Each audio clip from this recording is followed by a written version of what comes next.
வரகி பக்தர்கள் அனைவருக்கும் வணக்கம். இது நம்ம ஆதி வரகி யூடியூப் சேனல்.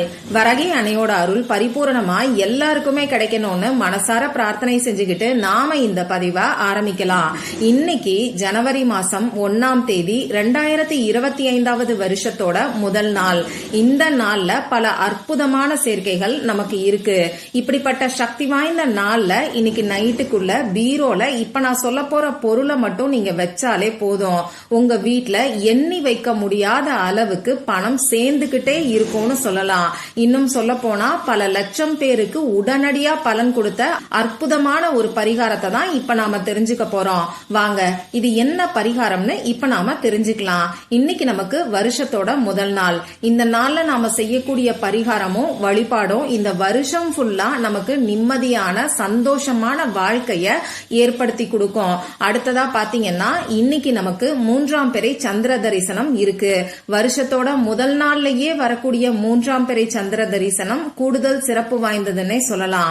இந்த 3ஆம் பிறை சந்திர தரிசனம் பணவசியத்துக்கான தாந்திரிக பரிகாரங்களை செய்யறதுக்கு ஏற்ற நாளா இருக்கு.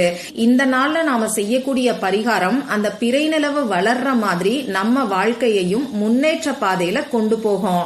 அடுத்ததா பாத்தீங்கன்னா இன்னைக்கு நமக்கு அபிஜித் நட்சத்திரம் இருக்கு. நாம கேட்டதை அப்படியே அள்ளி கொடுக்கக்கூடிய தேவ ரகசிய நேரம் தான் இந்த அபிஜித் நட்சத்திர நேரம். அடுத்ததா பாத்தீங்கன்னா லா ஆஃப் அட்ராக்ஷன் படி இன்னைக்கு 1-1ங்கிற போர்ட்டலும் நமக்கு ஓபன் ஆயிருக்கு. இந்த 2025 வருஷத்துல வரக்கூடிய முதல் போர்ட்டல் இது. இப்படி பல அற்புதமான சேர்க்கைகள் இந்த நாள்ல இருக்கு. இந்த நாள்ல இருக்கக்கூடிய ஒவ்வொரு சிறப்புகளுக்கும் தனித்தனியா வீடியோ நான் உங்களுக்கு கொடுத்திருக்கேன். அந்த வீடியோவோட லிங்கை இந்த வீடியோவோட எண்ட் ஸ்கிரீன்லயும் மேல ஐகார்ட்லயும் நான் கொடுக்கறேன். விருப்பம் இருக்கிறவங்க செக் பண்ணி பாருங்க. ஏன்னா இந்த நாள்ல செய்யக்கூடிய பரிகாரத்துக்கு பல மடங்கு பலன்கள் நிச்சயமா உங்களுக்கு கிடைக்கும். இந்த வீடியோல நாம எதை பத்தி பார்க்க போறோம்னு பாத்தீங்கன்னா இதுவுமே பணத்தை வசியம் செய்யறதுக்கான தாந்திரிக பரிகாரம் தான். அதாவது பணவரவு அதிகரிக்கிறதுக்காக இன்னைக்கு நாம செய்ய வேண்டிய பரிகாரம். இந்த வீடியோல பூஜை இல்லாத வழிபாடு இல்லாத பரிகாரத்தை தான் நான் உங்களுக்கு சொல்ல போறேன். ஆண்கள் பெண்கள் யாரு வேணாலும் செய்யலாம். பிறப்பு தீட்டு இறப்பு தீட்டு இருக்கிறவங்களும் தாராளமா செய்யலாம். பெண்களுக்கு பீரியட்ஸ் டைமா இருந்தாலும் இந்த பரிகாரத்தை செய்யலாம். இந்த பரிகாரத்தை பொறுத்தளவுக்கு நீங்க உங்க வீட்டுல இருந்து மட்டும்தான் செய்யணும். மத்தபடி வேற எந்த விதமான கட்டுப்பாடுகளும் நமக்கு கிடையாது. அதே மாதிரி ஒரு குறிப்பிட்ட நபருக்காக செய்ய வேண்டாம். பொதுவா உங்க குடும்பத்துக்கு இந்த வருஷம் ஃபுல்லா நல்ல ஒரு பணவரவு ஏற்படணும், ஐஸ்வர்யம் பெருகணுங்கிற வேண்டுதலுக்காக இந்த பரிகாரத்தை நீங்க செய்யுங்க. இப்போ இந்த பரிகாரத்துக்கு தேவையான பொருட்கள் என்னன்னு நான் உங்களுக்கு சொல்றேன். ஒரே ஒரு பட்டை நமக்கு தேவைப்படும். உங்ககிட்ட சுருள் பட்டை இருந்தாலும் சரி, சாதாரண பட்டை இருந்தாலும் சரி, இந்த பரிகாரத்துக்கு பயன்படுத்திக்கோங்க. ஏன்னா இந்த பட்டைக்கு பணவசிய சக்தி ரொம்ப ரொம்ப அதிகம். அதனாலதான் பணவசிய தாந்திரிக பரிகாரங்கள்ல இந்த பட்டைய நிறையவே நாம பயன்படுத்துறோம். இந்த பட்டை இருக்கக்கூடிய இடத்துல நிச்சயமா பணம் சேர்ந்துகிட்டே இருக்கும்னு சொல்லலாம். நீங்க கடைக்கு போய் புதுசா பட்டை வாங்கிட்டு வரணுங்கிற அவசியம் கிடையாது. சாதாரணமா நீங்க சமையலுக்கு பயன்படுத்தக்கூடிய பட்டையில இருந்து ஒரே ஒரு துண்டு பட்டைய நீங்க எடுத்துக்கோங்க. அடுத்ததா நமக்கு எழுதுறதுக்கு பேனா, sketch pen, marker, glitter pen, ball point pen, இதுல ஏதாவது ஒண்ணு தேவைப்படும். இந்த பரிகாரத்தை பொறுத்தளவுக்கு ரெட் கலர்ல இங்கு வரக்கூடிய பேனா, அப்படி இல்லைன்னா கிரீன் கலர்ல இங்கு வரக்கூடிய பேனாவை நீங்க பயன்படுத்திக்கோங்க. இவ்வளவுதான் நமக்கு தேவையான பொருட்கள். எப்பையும் போல எளிமையான அதே சமயம் கை மேல பலனை கொடுக்கக்கூடிய பரிகாரத்தை தான் இந்த வீடியோலயுமே நாம தெரிஞ்சுக்க போறோம். இப்ப நான் சொல்ல போற இந்த பரிகாரத்தை இன்னைக்கு எந்த நேரத்துல செய்யணும்னு பாத்தீங்கன்னா இன்னைக்கு சாயங்காலம் 6 மணிக்கு மேல நைட்டு 12 மணிக்குள்ள இருக்கக்கூடிய இடைப்பட்ட நேரத்துல நீங்க எப்ப வேணாலும் செய்யலாம். உங்க வீட்டுல அமைதியான ஒரு இடத்துல முகம் கை காலை கழுவிட்டு வந்து உட்கார்ந்துக்கோங்க. உங்க மூச்சை நல்லா ஆழமா உள்ள இழுத்து வெளியில விடுங்க. இந்த மாதிரி 3 முறை செய்யும் போது உங்க மனசு கொஞ்சம் ரிலாக்ஸ்டா இருக்கும். இதுக்கப்புறமா விநாயகர் கிட்டையும் உங்க குலதெய்வத்துக்கிட்டையும் மகாவிஷ்ணு கிட்டையும் மகாலட்சுமி தாயார் கிட்டையும் உங்களுக்கு பணவரவு அதிகரிக்கணும்னு சொல்லி பிரார்த்தனை செஞ்சுக்கோங்க. இந்த சமயத்துல பண கஷ்டம் தீரணும், கடன் பிரச்சனை தீரணும்னு சொல்லி தயவு செஞ்சு பிரார்த்தனை செய்ய வேண்டாம்.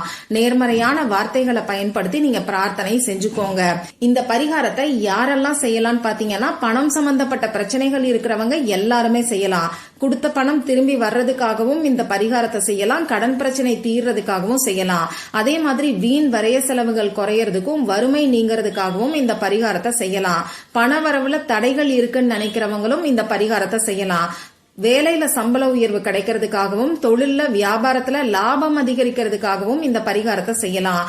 இப்ப நான் சொன்ன எந்த ஒரு பிரச்சனை உங்களுக்கு இருந்தாலும் சரி, சிம்பிளா பணவரவை அதிகரிக்கணும்னு மட்டும் உங்க இன்டென்ஷனை செட் பண்ணி வச்சுக்கிட்டு இந்த பரிகாரத்தை நீங்க செய்யுங்க. பணவரவு அதிகரிச்சிட்டாலே பணம் சார்ந்த பிரச்சனைகள் எல்லாமே உங்களுக்கு படிப்படியா குறைய ஆரம்பிக்கும். இப்படி பிரார்த்தனை செஞ்சதுக்கு அப்புறமா நீங்க எடுத்து வச்சிருக்கக்கூடிய பட்டையில இப்ப நான் ஸ்கிரீன்ல கொடுத்திருக்கக்கூடிய ஹீலிங் கோட எழுதிக்கோங்க. அந்த ஹீலிங் கோடு என்னன்னு இப்ப நானும் உங்களுக்கு சொல்லி காமிக்கிறேன்.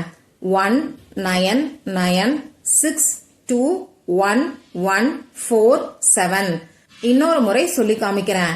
19962114 இதுதான் அந்த நம்பர். இந்த நம்பர் எழுதுறதுக்கு தகுந்த மாதிரி கொஞ்சம் பெரிய சைஸ்ல, இன்னும் கரெக்டா சொல்ல போனா உங்க விரல் சைஸுக்கு நீங்க பட்டை துண்டை எடுத்துக்கோங்க. அப்பதான் இந்த நம்பரை ஒரே லைன்ல உங்களால எழுத முடியும். இப்ப நான் சொன்ன மாதிரி ஒவ்வொரு நம்பரையும் தனித்தனியா சொல்லிக்கிட்டே நீங்க அந்த பட்டையில இந்த நம்பரை எழுதுங்க. இப்படி எழுதினதுக்கு அப்புறமா இந்த பட்டைய இடது கையில வச்சுக்கிட்டு வலது கையால மூடிக்கோங்க. பணத்துக்கான அஃபர்மேஷன் எதையாவது 5 நிமிஷத்துக்கு நீங்க சொல்லுங்க. இங்கிலீஷ்ல சொல்லணும்னு நினைக்கிறவங்க நான் எப்பயுமே சொல்ற மாதிரி ஐ ஆம் எ பவர்ஃபுல் மணி மேக்னெட்னு நீங்க சொல்லலாம். அப்படி இல்லைன்னா தமிழ்ல சொல்லணும்னு நினைக்கிறவங்க 4 திசைகளில் இருந்தும் 24 மணி நேரமும் நான் பணத்தை ஈர்த்து கொண்டே இருக்கிறேங்கிற அஃபர்மேஷன் கூட சொல்லலாம். இப்ப நான் தமிழ்ல கொடுத்திருக்கக்கூடிய இந்த அஃபர்மேஷன் பாத்தீங்கன்னா ரொம்ப ரொம்ப பவர்ஃபுல்லானது. முடிஞ்சவங்க இந்த அஃபர்மேஷன் சொல்றதுக்கு பாருங்க. இப்படி 5 நிமிஷம் தொடர்ந்து அஃபர்மேஷன் சொன்னதுக்கு அப்புறமா இந்த பட்டைய பணம் வைக்கக்கூடிய இடத்துல பீரோல நீங்க வச்சிருங்க. இவ்வளவுதான் இந்த பரிகாரம். இதுக்கப்புறமா இந்த பட்டைய நீங்க எதுவுமே செய்ய தேவையில்லை. 3 மாசம் வரைக்கும் கூட இந்த பட்டை அப்படியே இருக்கலாம். 3 மாசம் கழிச்சு இந்த பட்டையை எடுத்து கால்படாத இடத்துல தூக்கி போட்டுருங்க. அப்படி இல்லைன்னா ஓடுகின்ற நீர்நிலைகள்ல கூட இந்த பட்டைய நீங்க தூக்கி போடலாம். கரெக்டா 3 மாசம் டைம் வச்சுக்கணுங்கிற அவசியம் எல்லாம் கிடையாது. 3 மாசத்துக்கு அப்புறம் எப்ப இந்த பட்டைய நீங்க பாக்குறீங்களோ அப்ப இந்த பட்டையை எடுத்து கால்படாத இடத்துல தூக்கி போட்டுருங்க. இந்த பட்டை இருக்கக்கூடிய இடத்துல நிச்சயமா பணவசியம் ஏற்படும். அதுலயும் நாம எழுதி வச்சிருக்கக்கூடிய அந்த ஹீலிங் கோட் பல கோடி பணத்தை நமக்கு ஈர்த்து கொடுக்கும்னே சொல்லலாம். இப்படி 2 விஷயங்களையும், அதாவது பணவசியத்துக்கான தாந்திரிக பொருளான பட்டையையும் பணவசியத்துக்கான ஹீலிங் கோடையும் இந்த பரிகாரத்துக்கு ஒரே சமயத்துல நாம பயன்படுத்தும் போது நிச்சயமா எல்லாருக்குமே கை மேல பலன் கிடைக்கும். இந்த பதிவுல உங்களுக்கு ஏதாவது சந்தேகம் இருந்ததுன்னா எனக்கு கமெண்ட் பாக்ஸ்ல கேளுங்க. அதை நான் உங்களுக்கு உடனே தெளிவுபடுத்துறேன். இந்த பதிவு உங்களுக்கு பிடிச்சிருந்தா லைக் பண்ணிட்டு உங்க ஃப்ரெண்ட்ஸ் அண்ட் ஃபேமிலி கூட ஷேர் பண்ணுங்க. இந்த மாதிரி அந்தந்த நாளுக்கும் நேரத்துக்கும் திதிக்கும் உரிய வழிபாடுகளையும் பரிகாரங்களையும் நீங்க மிஸ் பண்ணாம தெரிஞ்சுக்கிறதுக்கு நம்ம சேனலை மறக்காம சப்ஸ்கிரைப் பண்ணிட்டு பக்கத்துல இருக்கக்கூடிய பெல் ஐகானையும் பிரஸ் பண்ணிக்கோங்க. மற்றும் ஒரு பயனுள்ள பதிவுல நாம சந்திக்கலாம். நன்றி.